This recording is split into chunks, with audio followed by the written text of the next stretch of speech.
Você ouviu a história das Terras Proibidas? Além das montanhas, além das névoas do norte, já foi chamada de Corvandor, nossa terra prometida. Mas agora estranhas criaturas assombram aqueles vales, feras que sequer deveriam existir, porque a terra agora é amaldiçoada.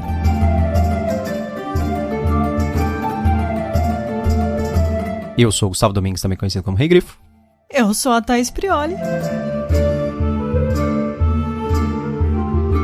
E hoje a gente vai fazer um podcast um tanto quanto diferente.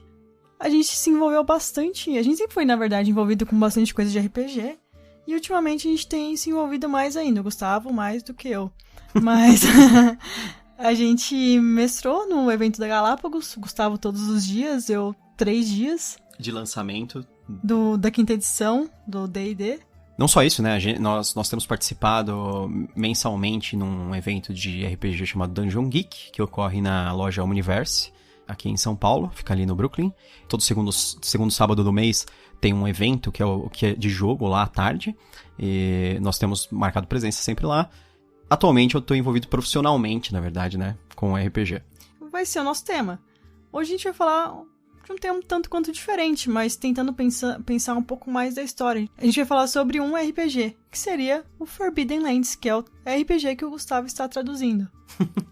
Por causa do podcast e do canal até do Regrifo, eu acabei fazendo esse contato e no final das contas eu comecei a trabalhar com a tradução desse RPG. Eu tenho bastante conhecimento de RPG, de outros tipos de outros RPGs originalmente. Eu tenho uma certa habilidade com o inglês e por isso eu comecei a trabalhar com a tradução desse RPG em específico. Sem falar, né, do meu conhecimento de fantasia em geral, né? Acho que por isso que me quiseram a princípio. O que é um RPG? Um RPG, ele é a sigla para Role Playing Game. Ah, achava que era aquela coisa de postura. Não, essa é a piada que todo mundo faz. Mas o RPG, o Role Playing Game, ele é um jogo de interpretação. E ele é um jogo que eu gosto porque ele é muito envolvido com literatura, com o ato de ler e essas coisas. Esse jogo, normalmente, ele vem em livros. E a gente utiliza esses livros, na verdade, para conhecer as regras e para conhecer sobre o universo que a gente vai utilizar para jogar, sobre a história, né? Onde é o mundo que você vai jogar. E nesse jogo, cada pessoa que joga, cada participante assume o papel de um personagem e você controla esse personagem individualmente, falando o que ele faz, o que ele sente, esse tipo de coisa. Enquanto isso, um jogador em especial, ele vai ser o mestre do jogo. E o mestre do jogo, ele é quem é o árbitro, o universo, tudo ao redor desses jogadores que são os personagens principais da história. O mestre, ele vai fazer o papel do mundo, do narrador. Ele vai reagir ao que os jogadores estão fazendo. Ele vai falando o que acontece conforme as atitudes dos jogadores. Como o mundo recebe eles, como as pessoas lidam com eles, como o que eles encontram, quais são os desafios no caminho deles, esse tipo de coisa. Basicamente é isso. O RPG ele é um jogo que se passa realmente todo dentro da sua cabeça. E a parte em que você precisa de uma certa aleatoriedade, que você vai saber se vai ter sucesso em algo ou não, é o momento que você joga os dados. Talvez você tenha visto nas mesas de RPG aqueles dados estranhos de diversas faces. E é para isso que serve. Os dados, eles são os testes de habilidades, por exemplo, de eventos, tudo bem, mas diversas isso não coisas. Faz sentido aqui. A gente quer falar da história, não da mecânica em si. Não, eu só estou explicando o que é o RPG, calma. O Forbidden Lands em si, ele é um RPG bem novo.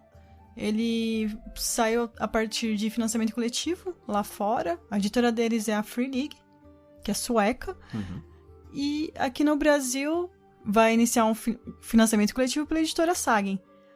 E o que é o Forbidden Lands? Ele é um RPG com temática medieval, mas que ele tenta trazer aquele sentimento dos RPGs do final dos anos 70, 80, em que os aventureiros iam explorando o mapa, e conforme eles iam explorando o mapa, encontrando seus desafios, não tinha justamente uma história pronta. É lógico, existe um enredo no mundo, se você já jogou Vampiro, talvez, se você lembrar de toda a história que tinha por trás, né? Isso, um metaplot, existe uma história do mundo, e você pode interagir ou não com ela, né? Exatamente. E tem muito livro que surgiu de RPG. A gente pode listar alguns aqui, como os livros do Império Malazano dos Caídos.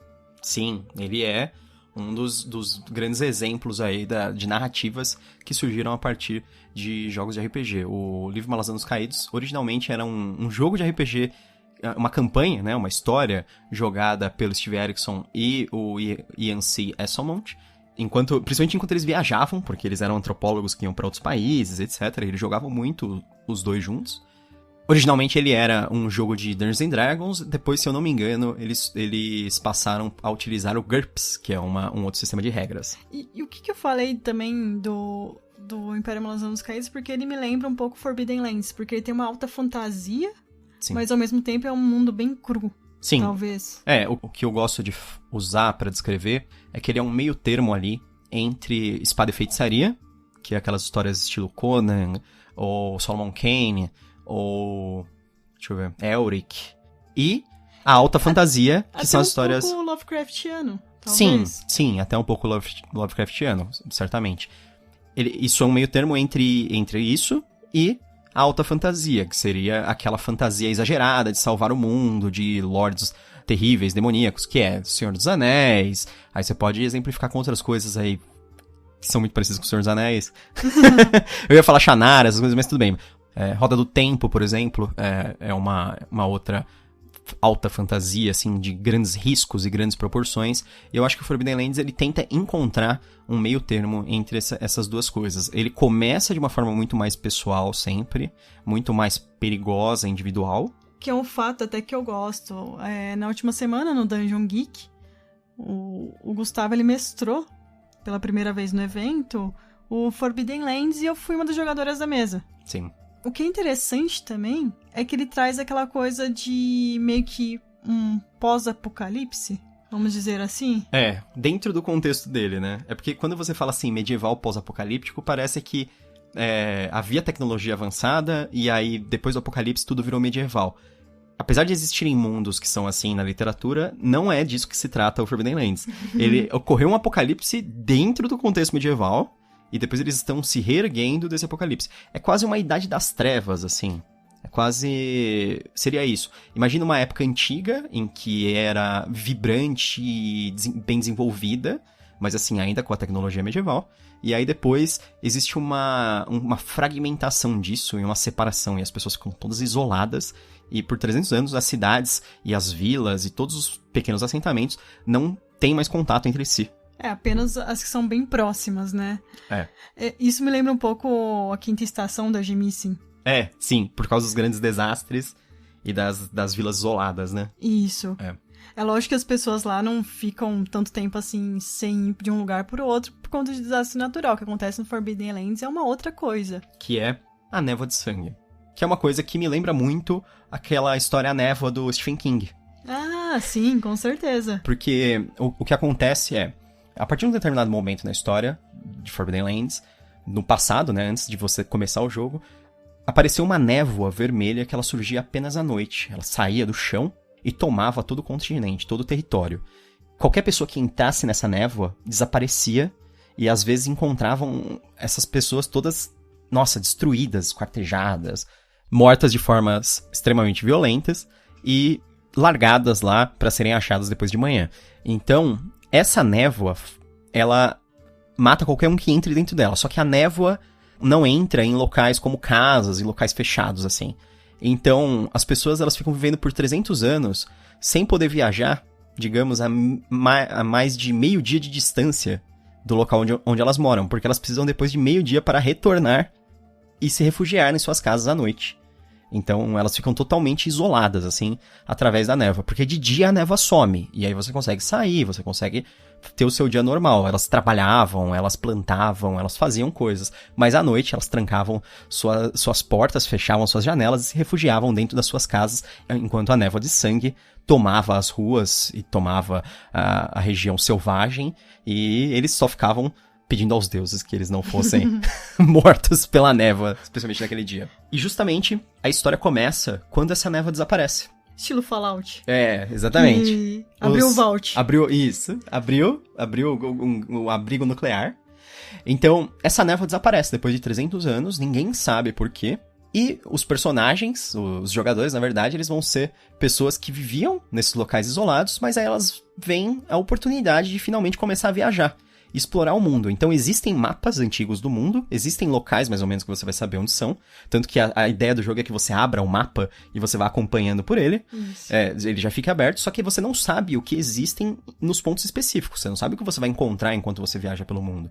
Porque enquanto essa névoa existiu, muita coisa do mundo mudou. Coisas bizarras, horríveis, grandes abominações e monstros terríveis vagam por todos os locais criados pelo rei demoníaco, que agora assola a Terra. Essa é a história principal. Eu acho muito interessante a maneira que esse RPG ele foi desenvolvido. Porque, no geral, os RPGs eles têm uma ideia principal e depois dessa ideia surgem mapas, surgem artes e geral. Esse RPG ele surgiu como uma meta extra de um livro de arte de um artista famoso na Suécia chamado Nils Gulliksson, que é bem conhecido também por já ter trabalhado com artes em RPG. Eles tinham a arte, a partir dessas artes, eles desenvolveram essa história. Isso, exatamente. Então, eles entregaram, na verdade, aquela pilha de artes do Nils Gulliksson para os escritores e falaram assim, ó, conectem essas artes e transformem em um mundo, transformem em uma história. Então, eles foram obrigados a trabalhar com coisas como anões, elfos, halflings, orcs, que assim, muita gente vai falar, que é muito clichê, todas essas coisas, mas aquilo fazia parte já do visual, então eles tinham que utilizar naquela história de fantasia. Mas aí eles falaram, então a gente vai utilizar isso, mas nós vamos dar nossa própria mudança em tudo isso, né? Então, o visual é aquele, só que as histórias, elas mudam muito ao longo. Eu acho que a principal história do Forbidden Lands, a mais relevante pra todo mundo, é a história do Ziggler, que é a história do surgimento do Rei Demônio. O grande vilão, né, da história, imagino eu. Isso, mais ou menos, mas também. Mas basicamente é o seguinte, a história é que muito no passado os humanos chegaram, viajando de outro continente que foi completamente destruído, ninguém sabe por quê, por quem, pelo quê, por um cataclisma, guiados por um corvo segurando uma cobra. Esse corvo segurando uma cobra era uma figura divina, que era conhecida como o Salvador da humanidade. Quando os humanos chegaram nessas novas terras, na época era chamado de Corvandor, que passou a ser depois as Terras Proibidas, quando eles chegaram em Corvandor, as terras eram habitadas já pelos elfos e anões, que eles eram meio que as raças, as ascendências antigas, né? Eles já estavam lá há muito tempo. Então, o deus protetor lá dos humanos, ele faz o seguinte, ele cria uma cadeia de montanhas, seria isso, e divide a terra entre Corvandor e Amiendar. Amiendar é a terra ao sul, que os humanos passam a habitar. Com o tempo, começa uma guerra religiosa por causa da discussão de quem era o deus entre o pássaro e a cobra. Porque o pássaro estava carregando a cobra. Aí, a principal igreja era... Essa é a parte cômica Isso. do RPG.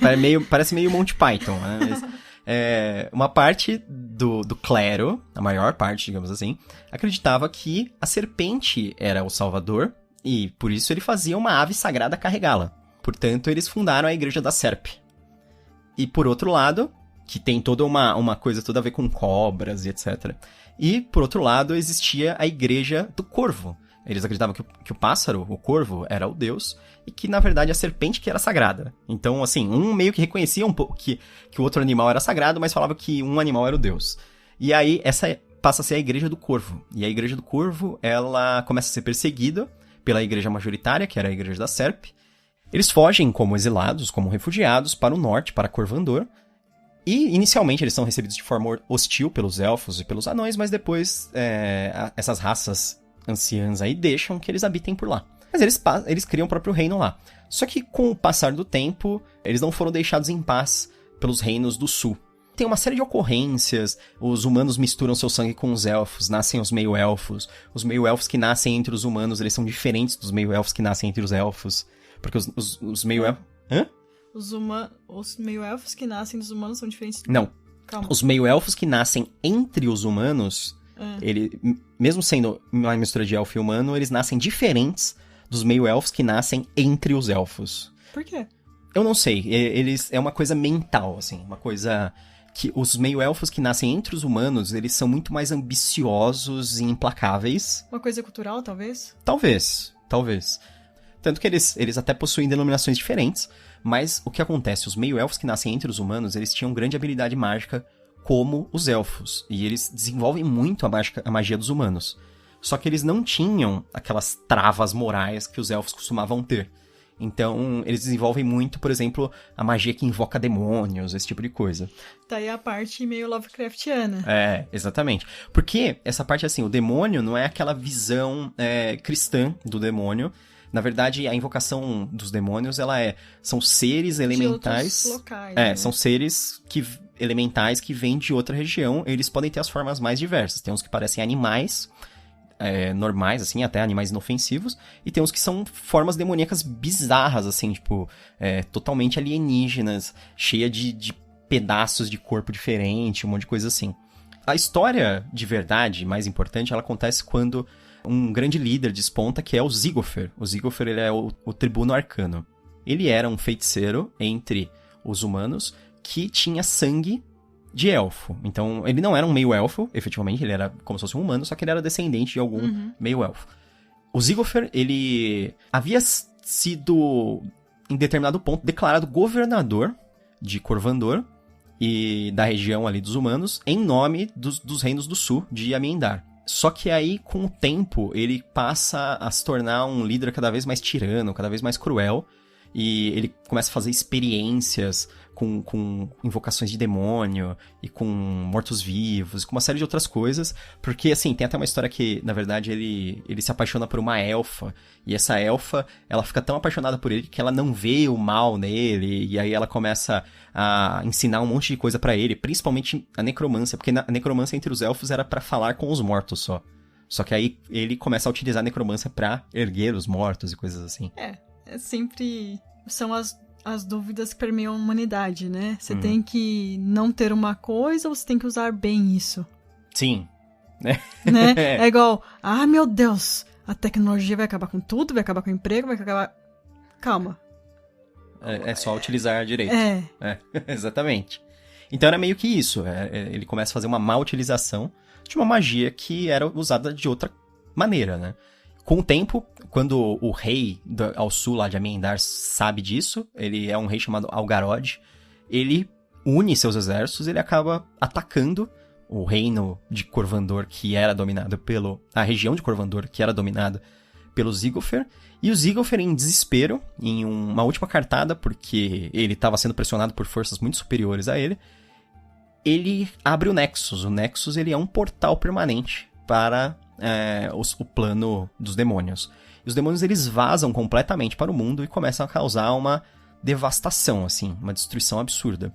Com o tempo, ele consegue conter o vazamento desses demônios, mesmo depois de muita destruição, só que eles não perceberam que, através do Nexus, minou, né, vazou pouco a pouco uma entidade demoníaca que é a própria névoa de sangue.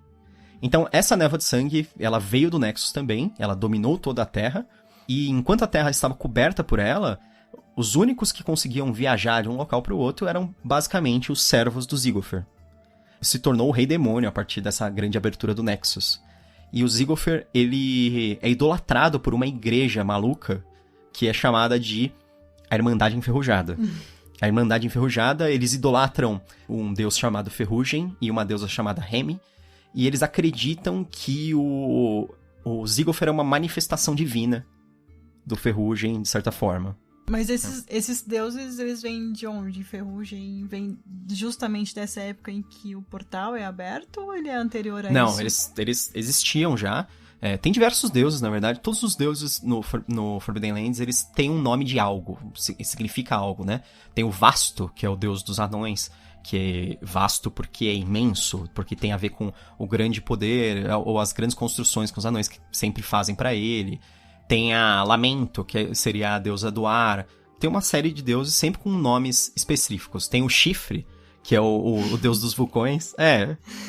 Não, é esse o nome. A gente que reclamou tanto de traduções aqui, como é que foi traduzir tudo isso?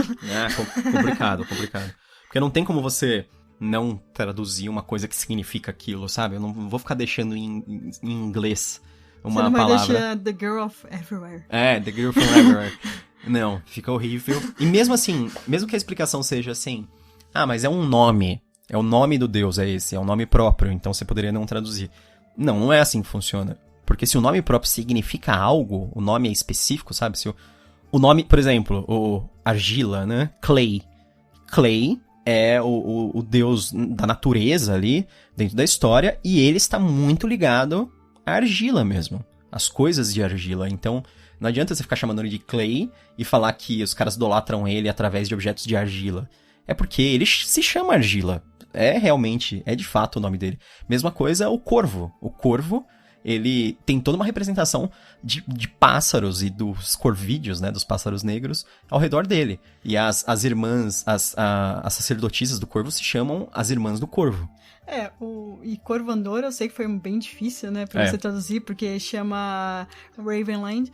E, no geral, também a comunidade tem sido bem receptiva e ajudando nessas partes, né? Porque o Gustavo, ele chega a colocar o que ele tá traduzindo, o que as pessoas acham e tal. Sim.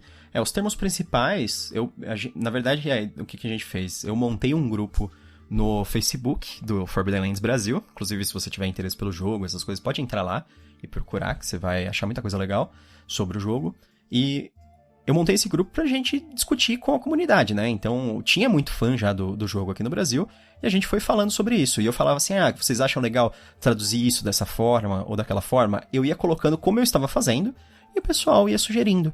Ia falando, eu acho que fica melhor desse jeito, acho que fica melhor daquele. Uma das mudanças que eu fiz, na verdade, foi usar a padronização de uma tradução que já saiu aqui no Brasil, porque o Forbidden Lands, ele usa as mesmas regras, a mesma estrutura básica de um outro jogo chamado Mutante Ano Zero, que saiu aqui no Brasil anteriormente pela editora Pensamento Coletivo. Só que o Mutante Ano Zero, ele é uma história pós-apocalíptica, em que os personagens jogam com pessoas que foram alteradas pela radioatividade e esse tipo de coisa, se tornaram mais mutantes. Mais estilo Fallout mesmo. Isso, esse é mais estilo Fallout mesmo. O Forbidden Lands, ele usa a mesma estrutura, os mesmos atributos, as mesmas coisas, o mesmo princípio de sobrevivência, de exploração, só que em um contexto de fantasia. E um enredo totalmente diferente. Sim, não, isso é absolutamente diferente.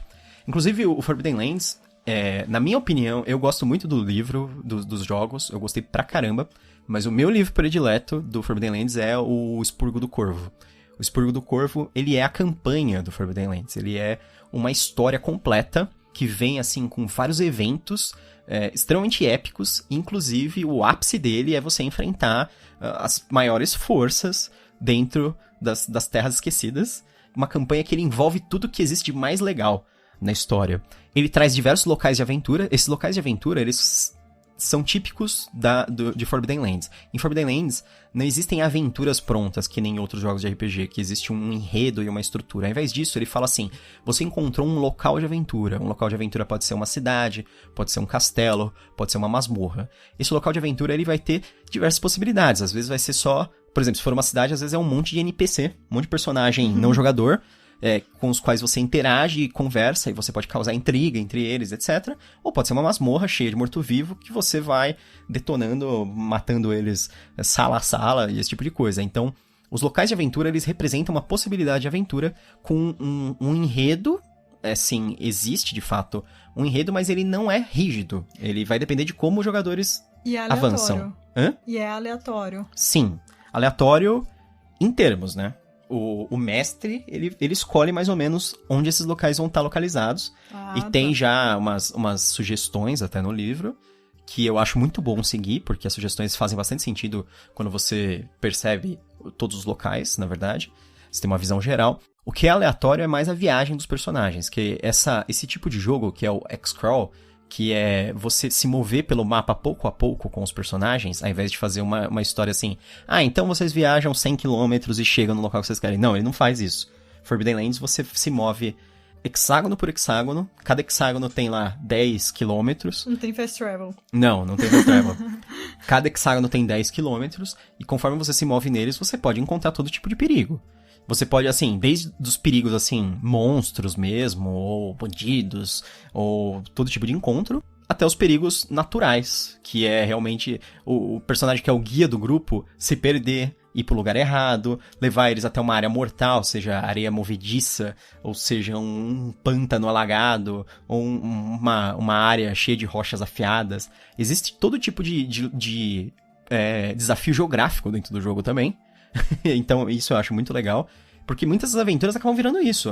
Acabam virando os personagens transpondo esses locais muito hostis, assim, ao longo da viagem. E para finalmente chegar naquele castelo afastado, onde tem uma coisa extremamente perigosa e etc. No caso, vocês jogaram a história do Penhasco da Tempestade, que é uma história que ela tá muito ligada à história principal do Forbidden Lands, porque vocês vão pra lá procurando a espada mágica do Rei Algarod, que é o cara que veio enfrentar o Ziggler no passado, e o Penhasco da Tempestade, ele é um castelo isolado em um local, assim, extremamente perigoso, hostil, e vocês viajam até lá pra tentar descobrir esses grandes tesouros, né? Além da espada dele, também tem a história de que ele carregava um baú das riquezas de guerra, do que ele usava pra pagar os soldados, etc. Então, tem todas essas histórias, assim, que vão se elaborando. Aí, assim, eu apresento isso pros jogadores. Eles buscam ou não essas coisas. Eles que sabem.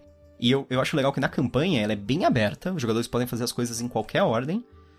E existem também os personagens que não são jogadores, que são players, assim. Eles são jogadores da história do mundo.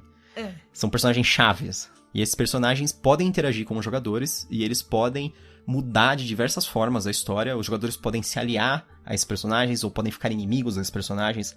É muito variada a forma como você pode avançar no jogo. Inclusive, assim, se você for esperto bastante, o Forbidden Lands é um jogo que dá pra jogar quase sem lutar. Não é à toa que o jogo ele ganhou esse ano no N, que é o Oscar, né, do RPG, vários prêmios. Ele ganhou como melhor mapa, vamos dizer assim. Melhor cartografia. Sim, que a melhor cartografia é que ele tem excelentes mapas, na verdade. Mas assim, excelentes mapas, é porque é bonito? Não, é porque é bem feito. O mapa auxilia no jogo. O mapa, ele ajuda... Ele é útil. Isso, exatamente. Ele ajuda o jogo a ser mais legal mesmo. Sim. E também ganhou como melhor custo-benefício, vamos dizer?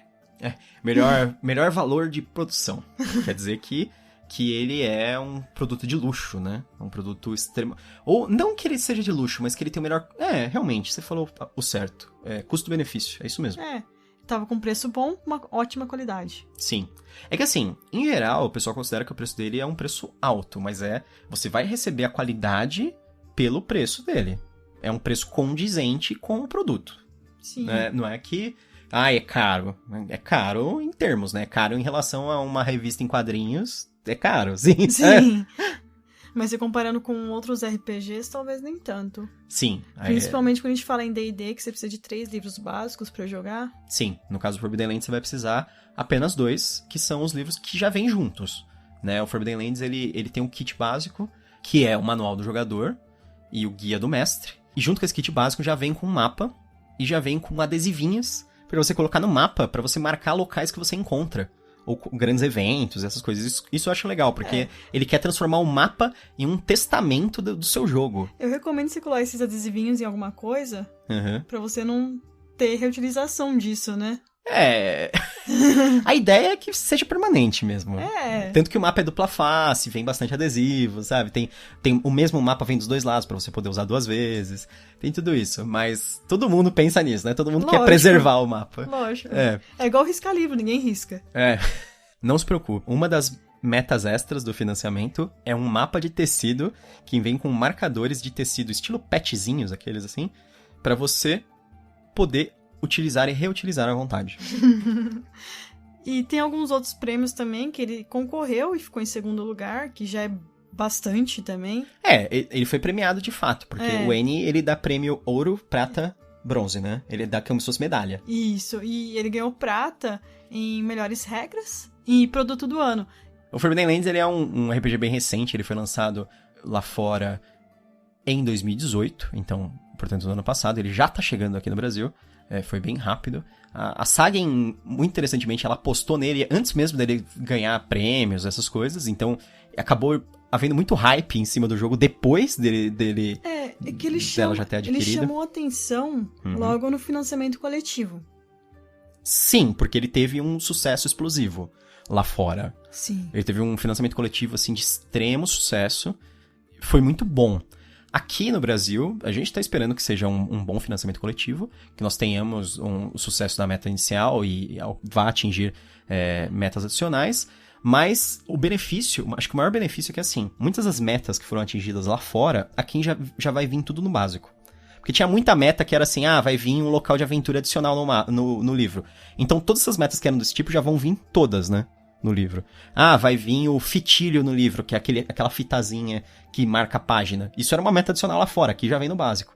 Os adesivos era uma meta adicional lá fora, aqui já vem no básico. Então aqui no livro mais básico já vem com fitilho, já vem com os adesivos, vem com o mapa, 2 livros, vem tudo isso. Os 2 livros são do jogador e o do mestre. Isso.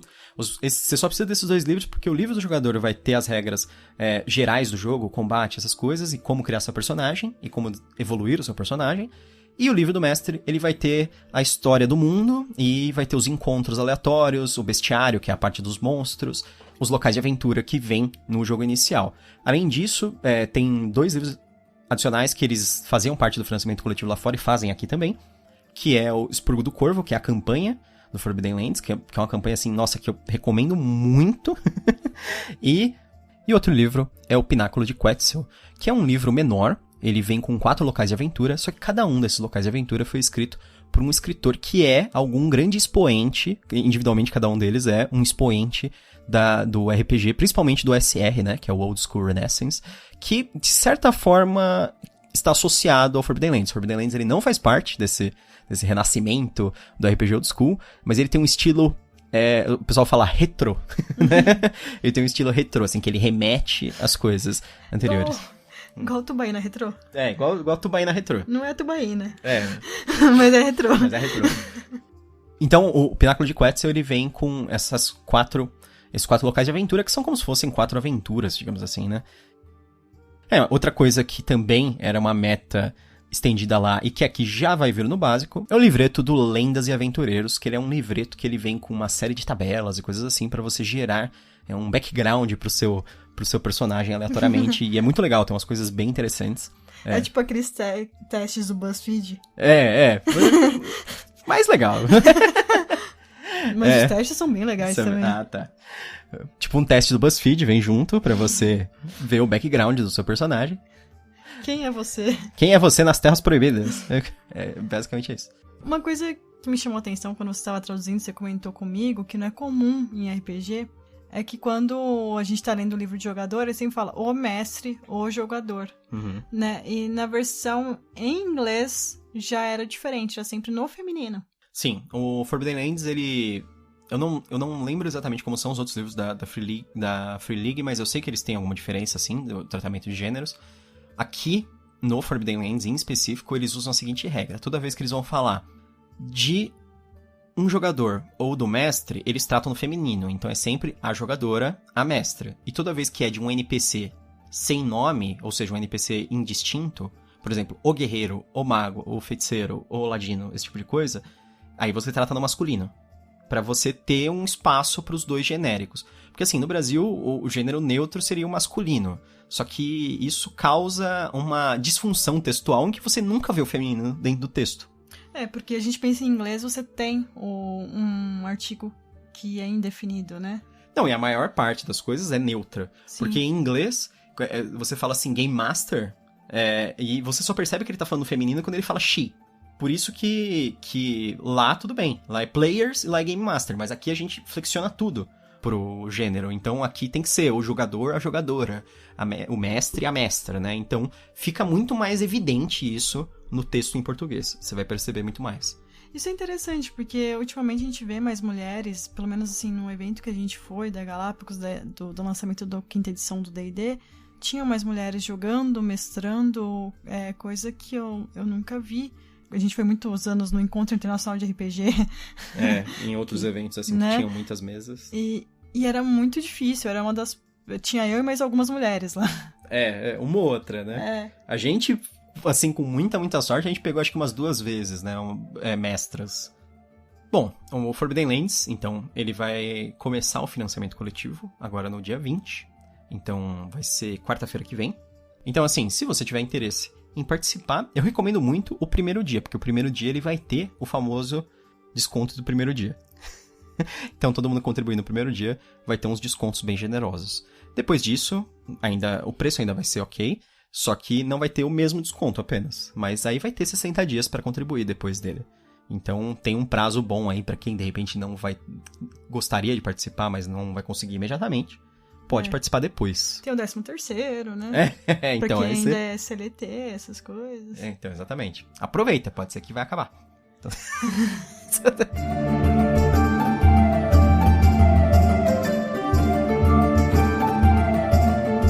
Para evitar que sua corrupção vil se espalhasse, nosso sábio rei construiu uma grande muralha na passagem das montanhas e proibiu que qualquer um voltasse a falar sobre os acontecimentos.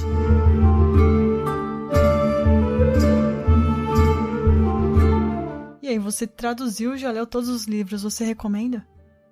Sim. O Forbidden Lands, ele, inicialmente, eu fiquei meio assim porque eu tenho uma grande preferência por RPG medieval com D&D. Eu sempre tenho meio que um pouco de preconceito com alguns outros RPGs medievais. Ele é fanboy de D&D. Eu sou fanboy de D&D. Aí eu comecei a descobrir alguns outros, porque assim, eu preferia usar, na verdade, outros sistemas pra jogar outros cenários, assim, pra jogar uma coisa futurista, pra jogar uma coisa diferente que fosse de fantasia. Se fosse pra jogar com mago, guerreiro, essas coisas, eu sempre jogava D&D. Mas aí eu comecei a conhecer, né? É aquele negócio. Aí eu fui conhecendo, né? Me apaixonando. Igual o Kindle. Então, igual o Kindle. Foi uma má influência. E aí eu gostei pra caramba do sistema, da simplicidade dele. E principalmente eu adorei a história do mundo. Eu acho que a história do mundo, assim... Eu tentei não dar spoilers aqui. Na verdade, acho que eu não dei nenhum spoiler importante. Mas a história do mundo é fantástica. Acontece muita coisa, tem muito personagem interessante, importante que aparece ao longo da história. E a maneira que você pode interagir com a história do mundo é muito legal, e a maneira que você pode desenvolver os seus personagens, porque tem até umas coisas muito legais, tipo, você pode criar a sua própria fortaleza, e aí você pode fazer ela crescer e prosperar, e aí você vira praticamente um nobre, assim, no meio das terras proibidas, e isso eu acho também uma coisa legal pra caramba. Eu sempre quis fazer isso em algum RPG. É pena que eu não consigo... Já tem a mecânica pra isso, Já né? tem a mecânica pra isso. Pena que eu não estou conseguindo jogar Forbidden Lands com ninguém, eu só consigo mestrar. É o mal de ser tradutor. Sim. Bom, lógico, eu recomendo bastante Forbidden Lands. Eu espero que você conheça tanto quanto eu e goste tanto quanto eu. Durante o financiamento coletivo, nós pretendemos deixar disponível o Quick Start. O Quick Start, ele é uma forma reduzida dos livros básicos para você poder conhecer o jogo, para você saber se você gosta e tal. O Quick Start, ele existe porque o jogo tem segurança absoluta na qualidade dele. Então, só de você... Se você pegar o Quick Start e você testar o jogo, provavelmente você vai querer. Então, é aquele negócio. É a droga inicial, assim. A droga de entrada. É o crack. É o crack. É aquela droga que eles dão uma dose mais forte, assim, pro cara que tá começando pra ele ficar viciado. É isso aí. Só que você vai ficar viciado numa coisa bem nerd que você joga comendo pizza e rindo com seus amigos. É isso. E você, Thais? Você gostou do Forbidden Lands pela experiência que você teve? Eu gostei, eu tive uma experiência agora, além de ouvir o Gustavo, que ele conta pra mim as coisas e tal. A gente jogou nesse fim de semana, eu achei bem legal. Eu até comentei assim, parece uma mecânica meio que o mundo das trevas, por ser mais simples. E tem também esse enredo, né, que remete ao mundo das trevas, mas com uma temática bem medieval, que remete a D&D. E pra muitos fãs do AD&D. Sim. A imagem, essas coisas. O Rafael Balbi, ele fala bastante que os desenhos parecem muito as histórias do Ian Livingstone, que tem muito, tipo, nas capas dos livros do cara. Então, é bem isso mesmo. Eu acho que se você for fã dessa temática, dessa identidade visual, você vai achar legal. E se você for fã de fantasia, ou de literatura, de uma coisa assim mais rápida, mais interessante, eu acho que também você vai gostar bastante. Se você leu já Pátria do Salvatore e gostou, talvez seja interessante. É o que a gente falou da Quinta Estação, da Gemisin, Império Malazão dos Caídos. Você é um jogador de RPG também. Sim, provavelmente. Provavelmente. Você teve contato com todas essas coisas, é muito provável que você goste, que você curta. Eu sei que a gente falou que ia fazer o podcast do Tormenta. Era pra esse ser o podcast de um conto do Tormenta. Mas a gente vai fazer sobre o Pátria, do R.A. Salvatore, que é a trilogia do Elfo Negro, que conta a história do Drizzt Do'Urden, Não sei se é assim que se fala, mas... Distrito da Ordem, tá certo? Tanto faz.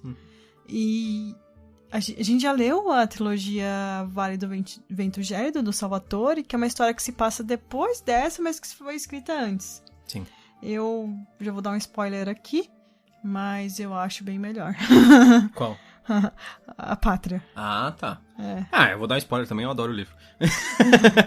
Mas vai ser legal, a gente vai falar sobre um livro que a gente gosta bastante. Então, na próxima, não percam. Bom, então não deixem de ver o financiamento coletivo. Assim que ele estiver no ar, a gente vai linkar ele no podcast. Isso. E se puder também, por que não participar? Exatamente. O importante é participar. O importante é ajudar. Me ajudar a ser pago. Porque eu sou o tradutor e preciso do dinheiro. Não, mas é sério, eu gostaria muito que isso desse certo. É uma coisa legal pra caramba. Tem uma comunidade muito boa lá fora. Eu gostaria que essa comunidade já está no Brasil, em parte. Mas eu gostaria que ela crescesse. Gostaria que ela fosse muito maior, na verdade. Gostaria que você fizesse parte aí da comunidade do Forbidden Lands. Darei um depoimento aqui sobre RPG na minha vida. Eu conheci RPG com o Gustavo e eu sempre fui uma pessoa muito tímida, introvertida. Eu acho que é uma coisa que me fez conseguir me comunicar melhor com outras pessoas. Sim. Analisar melhor as cenas, analisar melhor tudo. Então, assim, é uma coisa que me ajudou tanto em relação à sociedade, quanto na minha vida profissional também. Sim. Tanto que na sua vida profissional, você tá despontando muito mais para esse negócio, pra parte comunicativa mesmo, né? Sim. Para você explicar as coisas para as pessoas, apresentar as coisas para as pessoas. Isso tudo são habilidades fundamentais que você desenvolve muito fácil no RPG. Que bom. Então, caso você não conheça um RPG. Por mais que vocês achem que é aquele negócio de postura, não é. Quando meu ortopedista falou que eu precisava fazer RPG, não era jogar, era um negócio de postura, então eu não gostei. Não invertam. Então, até a próxima. Até mais. Ainda assim, nem tudo está perdido. Porque agora a névoa de sangue dissipou-se. E há aqueles que ousam desafiar o rei demônio e sua filha. Aventureiros, caçadores de tesouros, renegados. Heróis não, longe disso. Mas homens e mulheres que ousam viajar nessas terras e deixar sua marca nelas. Livres de sina ou de desígnios destinados a eles. Eles caçam tesouros antigos, eles combatem com qualquer um que se interpõe em seu caminho. Eles constroem um novo mundo para si nas ruínas do antigo. Eles são os saqueadores das terras perdidas.